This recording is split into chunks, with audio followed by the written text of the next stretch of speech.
Eu tinha 60 anos quando percebi que a palavra engano pode assumir formas que a gente nunca imagina. Não foi um erro simples, nem uma confusão inocente. Foi um chamado que mudou minha vida de uma forma tão brusca que até hoje, quando fecho os olhos, consigo sentir o peso daquele momento. Tudo começou com uma promessa de ajuda, algo que parecia pequeno, quase insignificante, mas que escondia uma armadilha muito maior do que eu poderia prever. Sempre acreditei que a essa altura da vida eu já tinha passado por tudo. Criei filhos, enterrei sonhos, sobrevivi a perdas, suportei silêncios longos demais. Achava que nada mais seria capaz de me assustar de verdade. Mas naquele dia, ao abrir aquela carta e ouvir aquelas palavras, senti um frio percorrer o corpo como se eu tivesse voltado a ser uma menina perdida, sem saber para onde correr. A ideia de guerra nunca fez parte da minha realidade. Eu era uma mulher comum, com rotinas simples, preocupações domésticas e planos modestos para envelhecer em paz.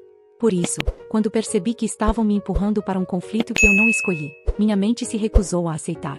Era como se alguém tivesse rasgado o chão sob meus pés e me obrigado a caminhar mesmo assim. O mais cruel não foi o medo inicial, mas a sensação de ter sido usada. Alguém decidiu que minha idade significava fragilidade, que minha confiança poderia ser manipulada. E enquanto eu tentava entender o que estava acontecendo, já era tarde demais para fingir que não era comigo. Eu estava no centro de algo que exigiria mais coragem do que eu jamais precisei reunir. Se você acha que essa história termina em desistência, está enganado. Porque aquele foi apenas o começo de uma jornada onde eu descobri forças que nunca precisei usar antes. Uma jornada onde cada escolha passou a significar sobrevivência, dignidade e verdade. E no próximo momento dessa história, você vai entender como esse engano se transformou no maior desafio da minha vida. Quando olho para trás, percebo que tudo o que vivi até aquele momento parecia ter me preparado apenas para uma velhice silenciosa, não para uma batalha inesperada. Eu acordava cedo, cuidava da casa, conversava com vizinhas e tentava manter a mente ocupada para não pensar demais no que já tinha ficado para trás. Nunca imaginei que, aos 60 anos, minha rotina seria interrompida por um chamado que mudaria completamente o rumo da minha história. Naquele período, eu acreditava que ainda existia respeito pelos mais velhos, que nossa experiência nos protegia de certas armadilhas do mundo. Confiava demais nas palavras formais, nos documentos carimbados, nas pessoas que falavam com autoridade. Foi exatamente essa confiança que me colocou em uma posição da qual eu não sabia como sair. E é por isso que decidi contar tudo, sem esconder detalhes, porque sei que muitas pessoas podem se reconhecer em partes dessa história. O que começou como um pedido simples logo se transformou em uma ordem disfarçada. Aos poucos, fui percebendo que não havia espaço para recuar sem consequências. Meu coração acelerava, minhas mãos tremiam, mas dentro de mim algo começou a despertar. Uma voz silenciosa que dizia que eu não podia simplesmente aceitar aquele destino imposto, mesmo que tudo parecesse perdido. Antes de seguir adiante, eu quero pedir algo a você que está me ouvindo agora. Se essa história já mexeu com você de alguma forma, escreva nos comentários de qual cidade você está assistindo. Isso me ajuda a entender até onde minha voz está chegando e cria uma ligação entre nós, pessoas comuns que carregam histórias fortes dentro do peito. E se ainda não se inscreveu no canal, se inscreva agora, porque histórias como a minha continuam sendo contadas aqui. O que você vai ouvir a partir daqui não é apenas sobre engano ou guerra. É sobre medo, escolhas difíceis e a descoberta de uma força que nasce quando tudo parece perdido. No próximo capítulo, eu vou contar exatamente como fui enganada, quem esteve por trás disso e o momento em que percebi que não havia mais como fingir que aquilo não estava acontecendo. Eu me lembro com clareza do dia em que a carta chegou, porque o céu estava cinza e o silêncio da casa parecia mais pesado do que o normal. O carteiro deixou o envelope sobre a mesa da varanda, como fazia sempre, mas daquela vez havia algo diferente no papel grosso e no selo oficial que me fez sentir um aperto no estômago. Eu ainda não sabia explicar o motivo. Apenas senti que aquela mensagem carregava algo que não combinava com a minha idade nem com a vida simples que eu levava. Peguei a carta com cuidado, como se ela pudesse queimar meus dedos, e sentei devagar na cadeira de madeira que rangia com qualquer movimento. Meus olhos demoraram a focar nas palavras, talvez porque no fundo eu já temesse o que estava escrito ali. O texto era formal, cheio de termos difíceis, e mencionava meu nome completo de um jeito que quase ninguém mais usava. Aquilo me deu a sensação estranha de estar sendo observada por algo muito maior do que eu. No começo, pensei que fosse algum erro, um engano burocrático que seria facilmente resolvido com uma ligação ou uma visita ao órgão responsável. Afinal, eu tinha 60 anos, dores nas articulações e uma vida inteira dedicada à família e ao trabalho doméstico. Guerra era uma palavra distante, algo que eu via apenas na televisão, nunca algo que pudesse atravessar a porta da minha casa. Conforme eu lia e relia o documento, o peso das palavras começou a se instalar no meu peito. Falava de convocação, de dever cívico, de uma situação excepcional que exigia sacrifícios. Cada frase parecia escrita para não permitir questionamentos, como se a obediência fosse a única resposta possível. Eu senti minhas pernas fracas e precisei apoiar as mãos na mesa para não desabar ali mesmo. Tentei lembrar se em algum momento da minha vida eu havia assinado algo que pudesse me levar àquela situação.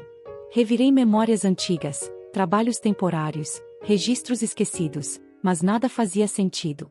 Ainda assim, a carta estava ali, concreta, com datas, prazos e ameaças veladas de punição caso eu não comparecesse.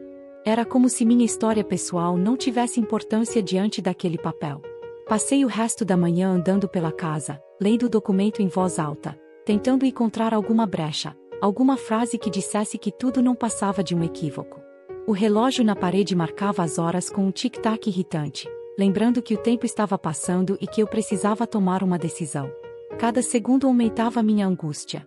Quando finalmente sentei no sofá da sala, percebi que estava com as mãos suadas e o coração acelerado. Nunca tinha sentido tanto medo de algo desconhecido. Não era apenas a ideia de guerra que me assustava, mas a sensação de estar sendo empurrada para um lugar onde eu não tinha voz nem escolha. Era como se minha idade tivesse sido apagada naquele instante. Decidi ligar para meu filho, acreditando que ele poderia me ajudar a entender melhor a situação. Expliquei tudo com a voz trêmula, tentando manter a calma, mas do outro lado da linha senti uma frieza que me feriu mais do que a própria carta. Ele disse que talvez fosse melhor eu seguir as instruções e não criar problemas, como se aquilo fosse algo simples, quase normal. Desliguei o telefone com um nó na garganta. A solidão naquele momento foi esmagadora. Sempre pensei que, na velhice, teria apoio, compreensão e cuidado, mas ali percebi que estava sozinha diante de algo muito maior. A casa parecia grande demais, silenciosa demais, como se até as paredes soubessem do perigo que se aproximava. Passei a tarde inteira tentando buscar informações, ligando para números indicados na carta, sendo transferida de setor em setor sem respostas claras. Cada pessoa falava de forma mecânica, repetindo frases prontas, sem se importar com meu desespero. Quanto mais eu perguntava, mais percebia que aquele sistema não tinha espaço para dúvidas ou sentimentos. Em certo momento, comecei a duvidar de mim mesma. Pensei que talvez estivesse exagerando, que talvez aquilo fosse apenas uma etapa burocrática e que nada de grave realmente aconteceria. Mas logo essa falsa esperança era destruída por novos detalhes, novas exigências, novos prazos. Tudo apontava para algo inevitável. Naquela noite, quase não consegui dormir. Deitada na cama, fiquei olhando para o teto, lembrando da minha juventude, dos sonhos que tive e das batalhas que já enfrentei ao longo da vida. Nenhuma delas, porém, se comparava àquela sensação de estar sendo usada, enganada, convocada sem explicação justa. O medo começou a se misturar com indignação. Eu pensava em quantas pessoas mais velhas poderiam estar passando pela mesma situação sem coragem de falar. A ideia de que minha história poderia se repetir em outras casas me dava um misto de tristeza e revolta. Algo dentro de mim começava a mudar, mesmo que eu ainda não soubesse como agir. No dia seguinte, acordei decidida a não aceitar tudo em silêncio. Mesmo tremendo por dentro, resolvi que precisava entender quem estava por trás daquela convocação e por que eu tinha sido escolhida.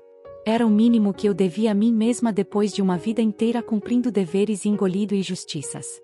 Enquanto me arrumava para sair, senti uma força estranha nascer no peito, frágil, mas insistente. Eu ainda estava longe de qualquer resposta, mas pela primeira vez desde que a carta chegou, percebi que não queria mais apenas fugir ou obedecer. Eu queria lutar do meu jeito, mesmo sem saber contra quem. Antes de fechar a porta, olhei para casa como se não soubesse quando voltaria.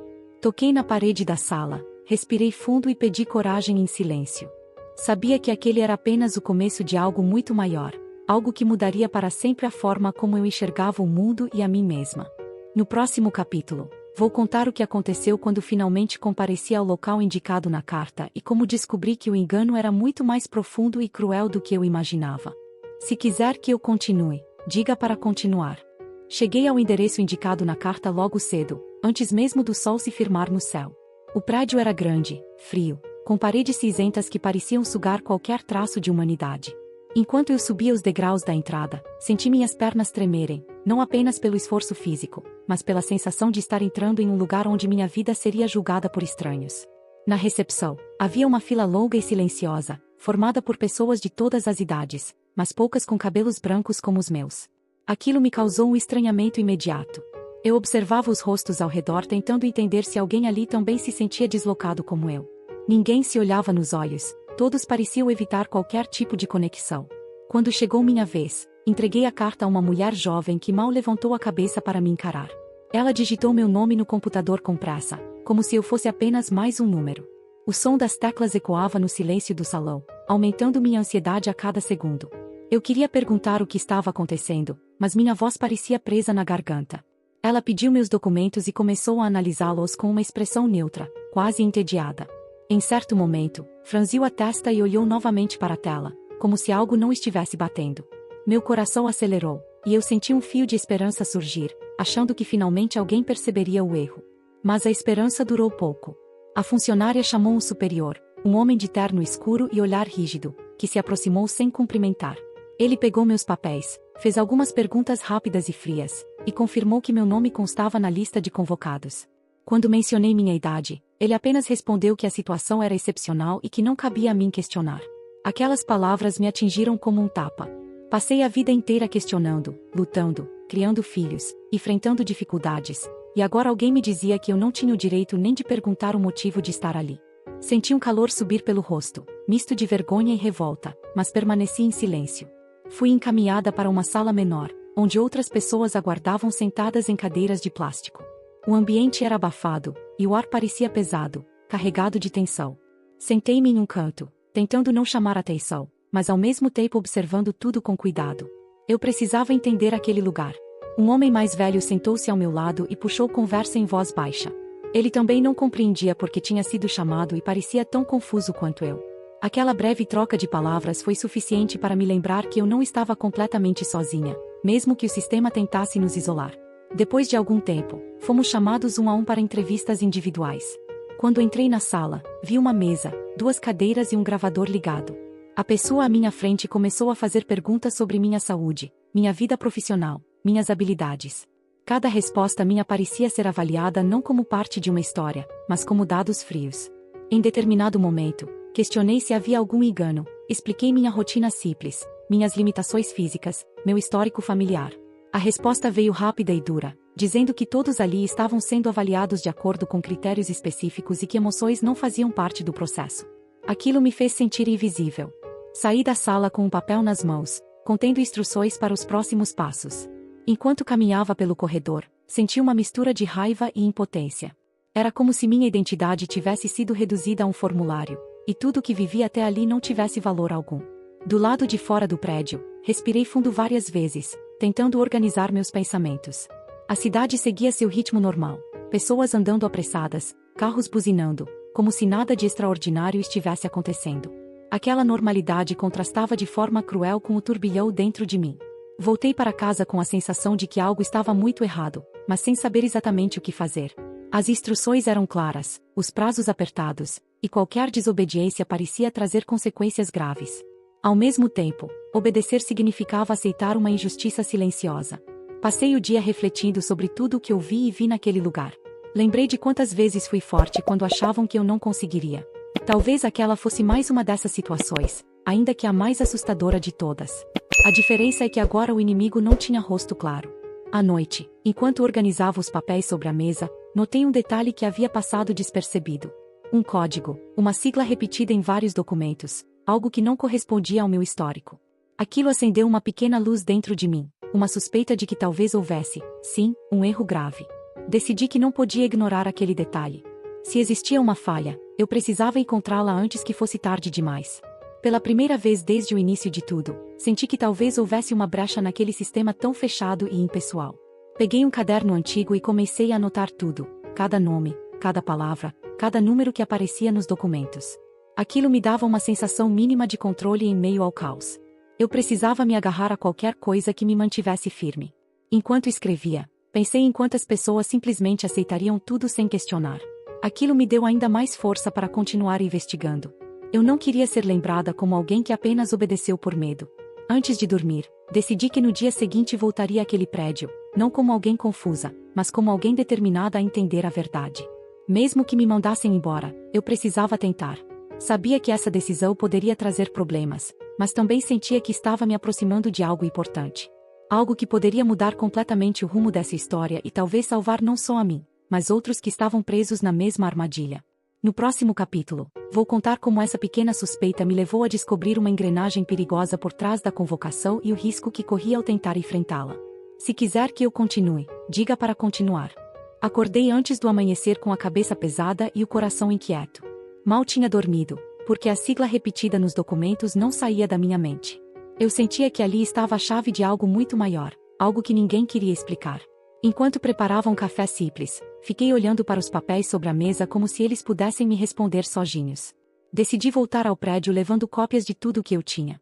Coloquei os documentos em uma pasta azul antiga, daquelas que usei a vida inteira para guardar contas e certidões.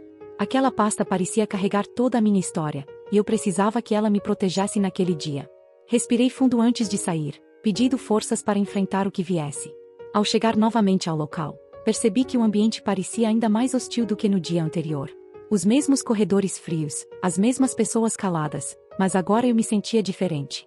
Não estava ali apenas para obedecer, estava ali para confrontar. Isso me dava medo, mas também um tipo estranho de coragem. Fui até a recepção e pedi para falar com alguém responsável pelo setor de convocações. A atendente me olhou com impaciência, como se eu estivesse atrapalhando o funcionamento perfeito daquele lugar. Mesmo assim, repeti meu pedido com firmeza, segurando a pasta contra o peito como um escudo.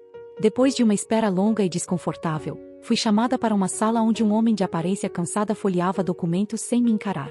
Expliquei calmamente que havia encontrado inconsistências nos papéis e que aquela sigla não correspondia ao meu histórico. Ele suspirou fundo, como quem já tinha ouvido aquilo antes. Enquanto ele digitava algo no computador, percebi um leve endurecimento no seu rosto. Não era surpresa, era incômodo. Ele evitava me olhar nos olhos, e aquilo me confirmou que eu não estava errada. Algo ali realmente não batia, e ele sabia disso. Perguntei diretamente se havia possibilidade de erro. A resposta veio em tom baixo, quase um sussurro, dizendo que o sistema tinha falhas, mas que corrigi-las era um processo demorado e complicado. Ele me aconselhou a seguir as instruções e não criar problemas desnecessários. Aquilo me soou mais como ameaça do que conselho. Senti minhas mãos suarem, mas mantive a postura. Disse que não sairia dali sem uma resposta clara. Expliquei minha idade, minha saúde, minha vida inteira dedicada à família, e questionei como alguém como eu poderia ser encaixada naquela convocação absurda. O silêncio que se seguiu foi pesado. Ele finalmente admitiu que meu nome havia sido incluído por causa de uma confusão de dados com outra pessoa. Alguém mais jovem, com um histórico completamente diferente do meu. Quando ouvi aquilo, uma mistura de alívio e revolta tomou conta de mim. Eu estava ali sofrendo por um erro que poderia ter sido evitado. Perguntei então por que não haviam corrigido antes. Ele respondeu que o volume de casos era grande e que nem todos eram revisados com cuidado. Aquilo me deixou indignada. Quantas pessoas estavam passando pelo mesmo desespero sem sequer desconfiar de que tudo não passava de um erro burocrático. Mesmo com a admissão, ele disse que a correção não seria imediata. Eu ainda precisaria cumprir algumas etapas até que o sistema fosse atualizado. Aquilo me fez perceber que, mesmo quando erravam, eles não se apressavam em consertar. A vida das pessoas parecia não ter prioridade alguma. Saí da sala com uma autorização provisória nas mãos, algo que me dava um pouco mais de tempo. No corredor, minhas pernas tremiam, não de medo, mas de raiva contida. Pensei em todas as noites mal dormidas, em toda a angústia desnecessária que eu havia vivido por causa daquela falha. Do lado de fora, o sol já estava alto, e o calor me fez perceber o quanto eu estava exausta. Sentei em um banco e fiquei observando as pessoas entrarem e saírem do prédio sem imaginar o que acontecia ali dentro. Aquilo me deu vontade de gritar, de avisar, de impedir que outros passassem pelo mesmo. Voltei para casa com a cabeça cheia de pensamentos. A autorização provisória não resolvia tudo, mas era uma prova de que eu estava certa. Ainda assim, eu sentia que aquilo era só o começo. Algo me dizia que o erro era apenas a ponta de um problema muito maior. Passei a tarde lendo cada linha dos documentos novamente, agora com outros olhos. Notei padrões, repetições, nomes riscados e substituídos. Era como se o sistema estivesse constantemente remendando falhas, sem nunca resolver de verdade. Aquilo me assustou profundamente. Lembrei do homem que conheci na sala de espera e me perguntei se ele também era vítima de um erro. Pensei em procurá-lo, em avisá-lo, mas não tinha como. Aquela sensação de impotência voltou com força, junto com um peso no peito. Naquela noite, tomei uma decisão importante. Eu não ficaria em silêncio. Mesmo que resolvessem meu caso, eu precisava entender até onde aquilo ia. Precisava saber quantas vidas estavam sendo afetadas por descuido, pressa e indiferença. Comecei a anotar tudo de forma mais organizada, como se estivesse montando um quebra-cabeça. Datas, nomes, setores, tudo poderia ser útil. Eu sentia que estava me envolvendo em algo perigoso, mas não conseguia mais recuar. Antes de dormir, senti um medo diferente, mais profundo. Não era só medo do que poderiam fazer comigo, mas do que eu poderia descobrir. Mesmo assim, sabia que não teria paz se desistisse agora. No fundo, algo dentro de mim dizia que aquela história ainda estava longe do fim. O erro que ninguém queria assumir podia me levar a uma verdade que mudaria tudo, inclusive a forma como eu enxergava minha própria força. No próximo capítulo, vou contar como uma visita inesperada colocou minha segurança em risco e me fez perceber que mexer com aquele sistema tinha consequências reais. Se quiser que eu continue, diga para continuar. Na manhã seguinte, acordei com uma sensação estranha, como se algo estivesse prestes a acontecer. O silêncio da casa parecia mais pesado do que o normal, e cada ruído da rua me deixava em alerta. Eu tentava me convencer de que era apenas cansaço, mas no fundo sabia que não era só isso. Desde o dia anterior, eu sentia que alguém tinha passado a me observar. Enquanto arrumava a mesa do café, ouvi batidas firmes na porta. Não eram batidas comuns, daquelas apressadas de vizinho. Eram lentas, fortes e calculadas, como se quem estivesse do outro lado soubesse exatamente o impacto que causaria. Meu coração acelerou, e por alguns segundos fiquei imóvel, tentando decidir se atendia ou não. Respirei fundo e fui até a porta. Ao abrir, encontrei dois homens que eu nunca tinha visto antes. Vestiam roupas simples, mas havia algo na postura deles que me deixava desconfortável. Um deles se apresentou de forma seca, dizendo que precisava falar comigo sobre minha convocação. Aquela palavra voltou a ecoar na minha cabeça como uma ameaça. Convidei os dois para entrar, mesmo sem querer. A casa parecia pequena demais para aquela conversa. Eles se sentaram sem pedir permissão, observando tudo ao redor, como se avaliassem cada detalhe. Senti vergonha da simplicidade do meu lar, mas também uma raiva silenciosa por me sentir julgada dentro da minha própria casa. Um deles começou a falar, dizendo que havia registros de que eu estava questionando documentos e procurando esclarecimentos além do necessário. Ele falava em tom calmo, mas cada palavra era carregada de reprovação. Aquilo não era uma conversa, era um aviso. Eu percebi isso rapidamente. Expliquei que só queria entender por que havia sido convocada, já que existia um erro claro nos dados. O outro homem me interrompeu, dizendo que questionamentos excessivos poderiam atrasar processos importantes. Quando ouvi aquilo, tive certeza de que eles não estavam ali para me ajudar. Perguntei se aquela visita tinha autorização formal. O silêncio que se seguiu foi longo e desconfortável. Eles trocaram olhares rápidos, e um deles respondeu que nem tudo precisava estar no papel. Aquela frase me gelou por dentro. Eu nunca tinha me sentido tão vulnerável dentro da minha própria casa.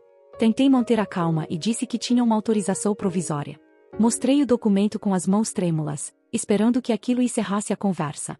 Eles analisaram o papel com atenção exagerada, como se procurassem uma falha, algo que pudesse ser usado contra mim.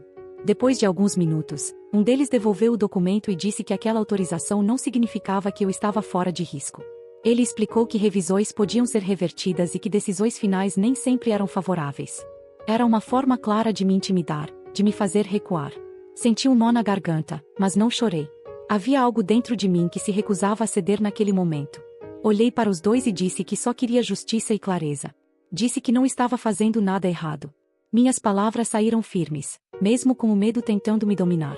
Eles se levantaram devagar, como se quisessem prolongar a tensão. Antes de sair, um deles se virou e disse que era melhor eu aguardar em silêncio e não procurar mais informações por conta própria. Aquela frase ficou ecoando na minha mente muito depois de a porta se fechar. Quando fiquei sozinha novamente, minhas pernas falharam. Sentei na cadeira mais próxima e respirei fundo, tentando controlar o tremor no corpo. Aquela visita tinha deixado claro que eu estava mexendo em algo que incomodava pessoas poderosas.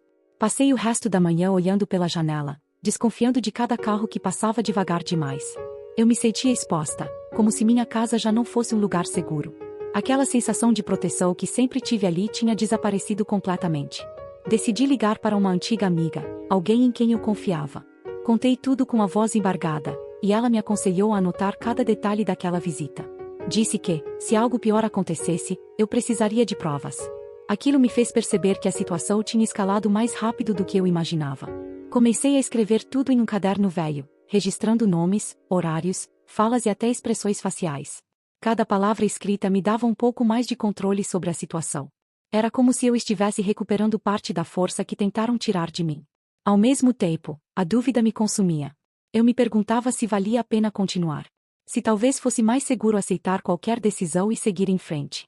Mas algo dentro de mim se revoltava com essa ideia. Eu não queria viver o resto da vida sabendo que fui calada pelo medo. Naquela noite, tive dificuldade para dormir. Qualquer barulho me fazia despertar assustada. Sonhei com corredores longos e portas que se fechavam antes que eu pudesse entrar.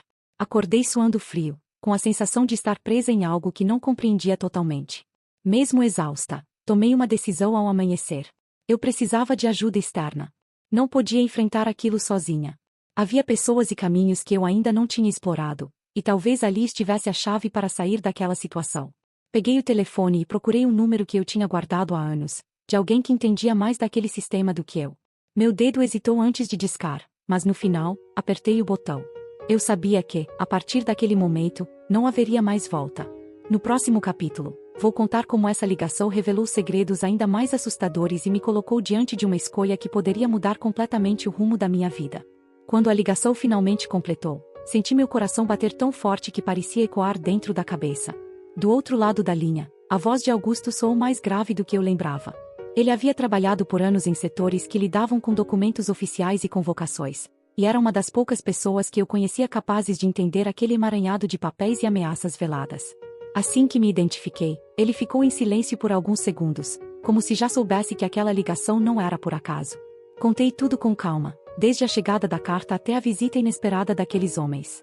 Enquanto eu falava, Augusto não me interrompeu nenhuma vez, apenas soltava pequenos sons de confirmação, como quem encaixa peças de um quebra-cabeça antigo. Quando terminei, ele respirou fundo e disse que eu precisava ouvir o que ele tinha a dizer sem entrar em pânico, porque a situação era mais séria do que parecia. Ele explicou que, nos últimos meses, vários erros propositais estavam acontecendo em convocações, especialmente envolvendo pessoas mais velhas e solitárias. O objetivo, segundo ele, era pressionar, confundir e silenciar, usando o medo como ferramenta.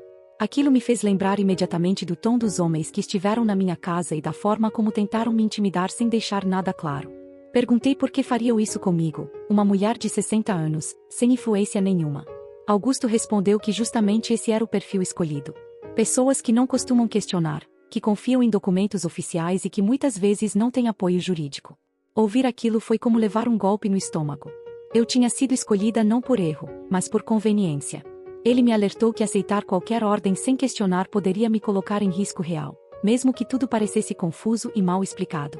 Disse que, em alguns casos, as pessoas acabavam se envolvendo em situações irreversíveis, acreditando que estavam apenas cumprindo um dever.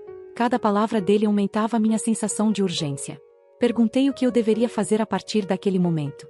Augusto foi direto ao dizer que eu precisava formalizar tudo por escrito e buscar proteção legal imediatamente. Disse que aquelas visitas informais eram sinais claros de abuso de poder, e que eu não deveria mais receber ninguém sem testemunhas ou registros. Enquanto ele falava, comecei a perceber o quanto eu tinha sido ingênua em achar que tudo se resolveria sozinho. A realidade era muito mais dura. Eu estava enfrentando algo que não respeitava idade, história de vida ou fragilidade emocional. Aquilo era um jogo frio, e eu tinha sido empurrada para dentro dele. Ele também me alertou para o perigo de isolamento. Disse que eu precisava contar minha situação para pessoas próximas, criar uma rede de apoio, mesmo que fosse pequena. O silêncio, segundo ele, era o maior aliado de quem queria me intimidar. Aquela frase ficou gravada na minha mente. Depois de desligar, fiquei longos minutos sentada, olhando para o nada. A casa parecia ainda mais vazia do que antes. Ao mesmo tempo, algo dentro de mim tinha mudado. O medo continuava ali, mas agora vinha acompanhado de uma clareza dolorosa. Eu não estava louca, nem exagerando. Tudo aquilo era real. Decidi ligar para minha sobrinha, Clara, que sempre foi mais prática e direta. Contei tudo sem omitir detalhes. Ela ficou chocada, mas rapidamente se mostrou disposta a me ajudar. Disse que eu não ficaria sozinha nem por um minuto se fosse necessário. Aquela resposta me trouxe um alívio que quase me fez chorar. Nos dias seguintes, comecei a reunir documentos antigos, comprovantes, cartas e qualquer coisa que pudesse provar minha história. Cada papel era uma lembrança de uma vida inteira construída com esforço. Eu me recusava a deixar que aquilo fosse apagado por uma convocação absurda. Enquanto organizava tudo, percebi que a convocação tinha falhas gritantes. Datas trocadas, nomes incompletos, informações que não batiam. Era como se tivesse sido feita às pressas, contando que eu não perceberia. Essa descoberta me deu ainda mais certeza de que eu precisava ir até o fim. Mesmo assim, a insegurança não me abandonava. À noite, eu pensava se eles voltariam. Se fariam algo pior por eu não ter obedecido imediatamente. Cada sombra parecia maior, cada barulho mais ameaçador. Mas, apesar disso, eu seguia firme. Clara passou a dormir comigo algumas noites. A presença dela trazia uma sensação de proteção que eu não sentia há muito tempo. Conversávamos até tarde, e eu contava histórias antigas, tentando aliviar a tensão. Em meio àquele caos, reencontrei pedaços de mim que estavam adormecidos. Foi em uma dessas conversas que percebi algo importante. Eu não queria apenas me livrar daquela convocação. Eu queria entender por que aquilo estava acontecendo e impedir que outras pessoas passassem pelo mesmo. Essa ideia começou a ganhar força dentro de mim, transformando o medo em indignação. Naquela semana, recebi uma nova notificação, dessa vez mais formal, exigindo minha presença para esclarecimentos. Diferente da primeira, ela vinha com um prazo curto e um tom mais agressivo. Ao ler, senti um frio na espinha, mas não recuei. Agora eu sabia que não estava sozinha. Guardei a carta cuidadosamente e liguei novamente para Augusto. Disse que estava pronta para seguir com tudo, mesmo que fosse difícil. Ele respondeu que aquela decisão exigia coragem, e que nem todos chegavam até aquele ponto. Pela primeira vez desde o início de tudo, ouvi respeito na voz de alguém. Naquele momento, percebi que minha vida estava entrando em uma fase de confronto e verdade. Eu não sabia o que me aguardava, mas tinha certeza de uma coisa. Eu não aceitaria mais ser tratada como alguém descartável. No próximo capítulo, vou contar como foi o dia em que enfrentei oficialmente o sistema e descobri que a verdade podia ser ainda mais perigosa do que o silêncio. Acordei antes do sol naquele dia, com a sensação estranha de que meu corpo sabia o que me aguardava antes mesmo da minha mente aceitar. O silêncio da casa era pesado, quase sufocante, e por alguns segundos fiquei deitada olhando para o teto, tentando controlar a respiração. Eu sabia que não podia voltar atrás. Aquela não era apenas uma ida a um prédio público. Era um momento em que eu deixaria de ser alvo fácil para me tornar alguém que questiona. Clara acordou logo depois de mim e preparou um café forte, do jeito que eu gostava quando precisava de coragem. Sentamos à mesa sem falar muito, porque algumas conversas não precisam de palavras. O simples fato de não estar sozinha já me fortalecia. Enquanto tomava o café, repassei mentalmente cada documento que estava na pasta, cada anotação, cada detalhe que poderia ser usado contra mim ou a meu favor. O prédio para onde fui convocada ficava no centro da cidade, imponente e frio. Ao me aproximar, senti um aperto no peito ao ver tantas pessoas entrando e saindo com expressões cansadas, como se ali dentro o tempo tivesse outro peso. Pensei em quantas histórias de medo e injustiça aquelas paredes já tinham presenciado. Respirei fundo antes de atravessar a porta giratória. Logo na entrada, fui tratada com uma formalidade distante. Informei meu nome, entreguei a notificação e recebi um crachá provisório. O segurança mal levantou os olhos para mim. Aquilo me fez lembrar do que Augusto havia dito. Eles contam com o silêncio e com a submissão. Mas eu não estava mais ali para obedecer sem entender. Fui direcionada a uma sala de espera ampla, com cadeiras enfileiradas e um relógio grande na parede que parecia zombar da ansiedade de quem aguardava. Cada minuto passava lento demais.